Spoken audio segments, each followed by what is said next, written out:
American tariffs are crushing demand for Canadian goods, and now Canada is buying far more than it's selling. In April, that deficit soaring to a record $7.1 billion, up from $2.3 billion the month before. It's essentially telling us that this trade war is having an impact on Canada's economy.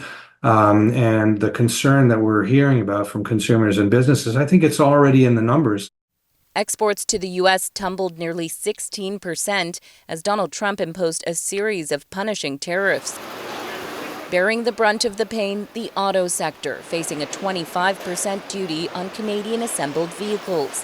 While automakers are eligible for a discount, many are still waiting for approvals. We find ourselves in this situation where building cars in Canada and exporting to the U.S.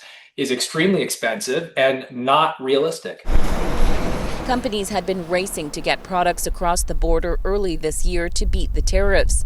In April, they pulled back. The automakers are now all saying they're going to start pricing in the tariff to the end consumer.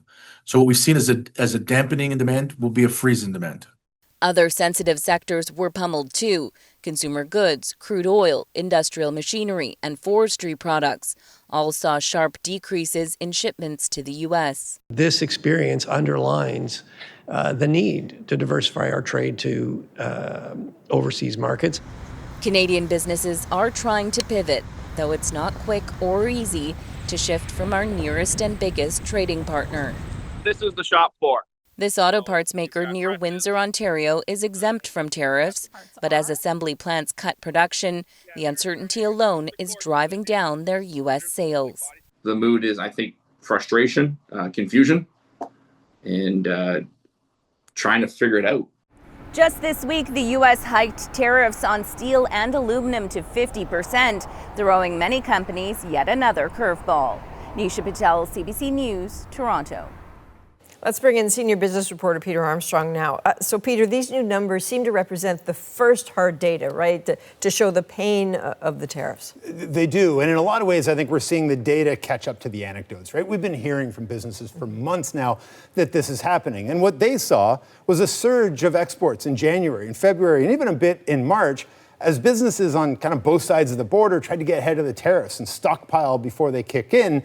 Now the data show what happened in April. As tariffs did kick in, exports fall off a cliff. And that data is going to keep coming, right? Exports today, jobs numbers tomorrow. We're expected to see employment really fall off a cliff for last month. The pain is here. We knew it was, but these numbers help us understand where it is and exactly how bad it is. But what about what we keep hearing, that work is happening to try to pivot Canada's economy, while this trade war goes on? It is. And a bunch of things are happening all at the same time. We're going to get any word from any day now from Ottawa about this legislation around those projects of national importance where the government's going to lean in to try to get some growth on those projects. We've seen ongoing efforts to remove those interprovincial trade barriers. Even in today's numbers, though, we saw a 2.9% increase in exports to other countries than the United States. That's good, too. It doesn't offset the 15.7% drop in exports to American businesses, but it tells us that Canadian companies are looking to other markets.